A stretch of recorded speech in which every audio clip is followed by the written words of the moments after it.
Shalom saudaraku, jumpa lagi bersama saya Yohanes Talan di channel ini. Terima kasih sudah setia menonton terus di channel ini. Tuhan memberkati kita semua. Dukung channel ini dengan cara subscribe, like, dan komen. Dan bagikan sebanyak-banyaknya sehingga channel ini berkembang lagi. Saudara yang terkasih menurut Yesus Kristus, salah satu seorang petinggi Indonesia namanya Yusuf Kala terang-terangan pergi ke menemui petinggi Hamas dan terang-terangan mendukung Hamas, sang teroris itu. Berarti logikanya adalah dia pergi ke sana mendukung, berarti Yusuf Kala ini adalah teroris juga. Kenapa? Karena dia juga pergi mendukung teroris. Artinya dia juga adalah seorang teroris. Hanya dia di Indonesia saja.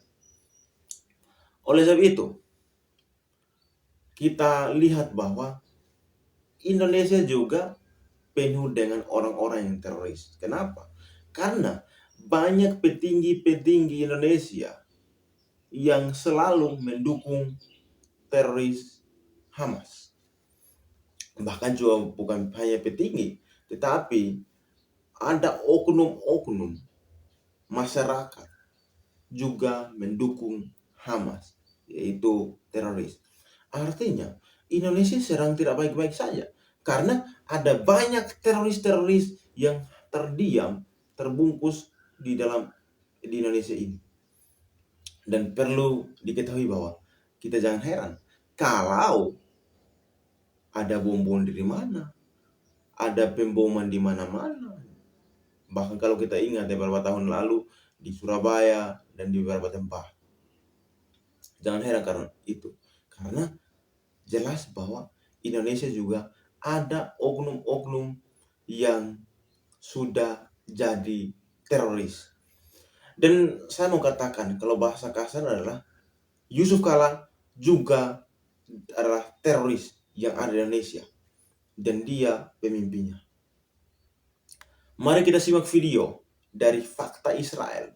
Karena kalau kita lihat cuplikan fakta dari video dari Fakta Israel, itu benar-benar informasi yang sangat valid atau benar.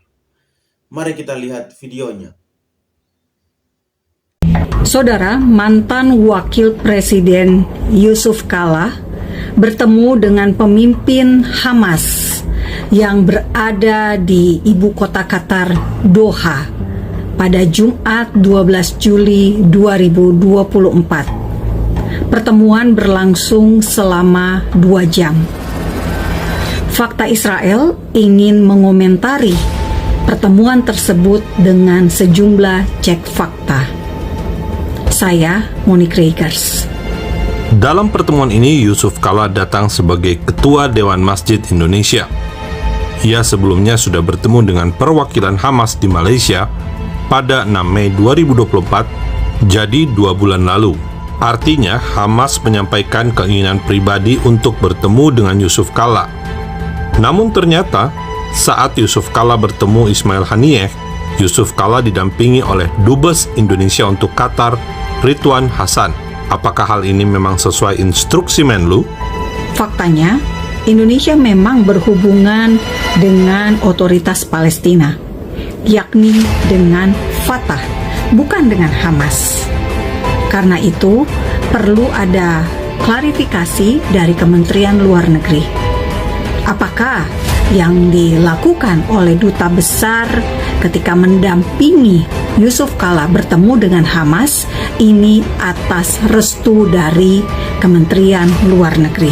Kedua, isi pertemuan yang saya baca dari sejumlah media massa di Indonesia adalah pernyataan keprihatinan Yusuf Kala atas tragedi kemanusiaan di Gaza, peliknya distribusi bantuan kemanusiaan ke Gaza akibat blokade Israel, dan menyarankan persatuan Hamas dan Fatah. Soal tragedi kemanusiaan yang disebutkan oleh Yusuf Kala, faktanya Yusuf Kala tidak mendesak untuk Hamas membebaskan 120 tawanan yang saat ini masih berada di tangan Hamas di Gaza. Sampai hari ini sudah 281 hari, lebih dari 9 bulan.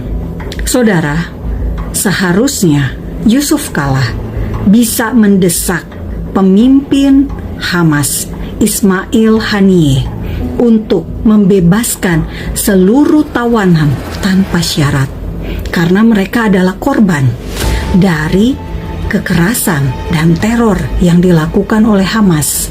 Hamas menculik 253 orang dari tanah Israel pada 7 Oktober 2023, dan berkat pertukaran tahanan napi teroris yang berada di Israel dengan tawanan yang adalah korban terorisme itu sendiri, akhirnya seratusan tawanan itu bisa dibebaskan. Namun masih ada 120 orang yang berada di Gaza dalam keadaan hidup dan dalam keadaan tewas. Sampai hari ini kita tidak tahu angka persis berapa yang tewas dan berapa yang masih hidup.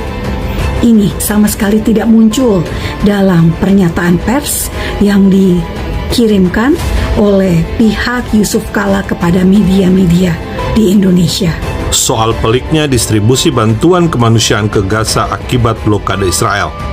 Fakta Israel ingin sampaikan data jumlah bantuan kemanusiaan yang dibawa masuk ke Gaza oleh Israel. Fakta berikutnya, sudah 734.000 ton lebih bantuan kemanusiaan sejak Oktober 2023. Artinya, bantuan kemanusiaan mengalir masuk ke Gaza dari pintu penyeberangan Israel ke Gaza tanpa ada proses yang berbelit-belit, tanpa ada pelik sama sekali, seperti yang diklaim oleh Yusuf Kala. Fakta Israel menulis dalam channel WhatsApp Fakta Israel, pernahkah Rusia memberi bantuan kemanusiaan kepada Ukraina? Tidak. Pernahkah pasukan anti-teror sebuah negara memberi bantuan kemanusiaan kepada kelompok teror? Rasanya belum pernah terjadi. Saudara, sebetulnya pertemuan antara Yusuf Kala dengan Hamas tidak mengherankan, karena sebelumnya JK pernah bertemu dengan Taliban. Yang membuat fakta Israel prihatin adalah fakta-fakta pernyataan Yusuf Kala terkait serangan teror Hamas pada 7 Oktober 2023. Saudara, perhatikan baik-baik. Tragedi teror yang menewaskan 1.200 orang Israel dan berbagai kebangsaan lainnya pada 7 Oktober 2023 dan melukai lebih dari 3.000 orang itu. Faktanya, menurut Yusuf Kala, adalah sebagai berikut. Saya mengutip dari berbagai media massa di Indonesia. Menurut Yusuf Kala, tindakan Hamas itu adalah berani, cermat, dan perencanaan luar biasa. Yusuf Kala juga membenarkan serangan teror tersebut dengan alasan serangan Hamas ke Israel untuk kebebasan dan kemerdekaan. Bisa dibilang, intinya Yusuf Kala memuji Hamas sebagai luar biasa. Jelas sekali, serangan kelompok teror terhadap sebuah negara berdaulat tidak bisa dibenarkan dengan alasan apapun juga. Serangan 7 Oktober adalah aksi terorisme brutal terhadap warga sipil Israel yang saat itu tidak sedang berkonflik dengan Gaza. Israel sudah menyerahkan Gaza untuk Palestina pada tahun 2005. Ini sangat penting Anda ingat, agar kita tidak terhasut untuk menjustifikasi serangan teror kelompok teror manapun terhadap korban siapapun juga. Saudara, negeri kita Indonesia punya sejarah panjang tentang terorisme. Anda tentu masih ingat berapa banyak gereja menjadi korban teroris. berapa banyak orang Kristen yang menjadi korban terorisme. Siapapun korbannya, terorisme tidak boleh dibela. Siapapun pelakunya, teroris tidak boleh dibela. Ini jelas sekali. Teroris adalah pihak yang melakukan kekerasan dan teror untuk mencapai tujuan, untuk memenuhi kepentingan mereka sendiri. Karena itu sesungguhnya teroris atau kelompok teror tidak bisa dianggap biasa-biasa saja. Mereka tidak bisa diperlakukan secara terhormat. Mereka seharusnya bukan berada di istana seperti di Qatar saat ini. Mereka seharusnya berada di penjara di tangan pemerintah Israel. Damai hanya bisa tanpa terorisme. Damai hanya bisa tanpa terorisme. Salam damai dari Fakta Israel. Demikian video yang tadi kita nonton, bahwa jelas Yusuf Kala pergi ketemu petinggi Hamas. Bahkan dia bukan membahas tentang kedamaian antara Hamas dan Israel, malah dia mendukungnya. Berarti jelas bahwa Yusuf Kala adalah seorang teroris yang ada di Indonesia.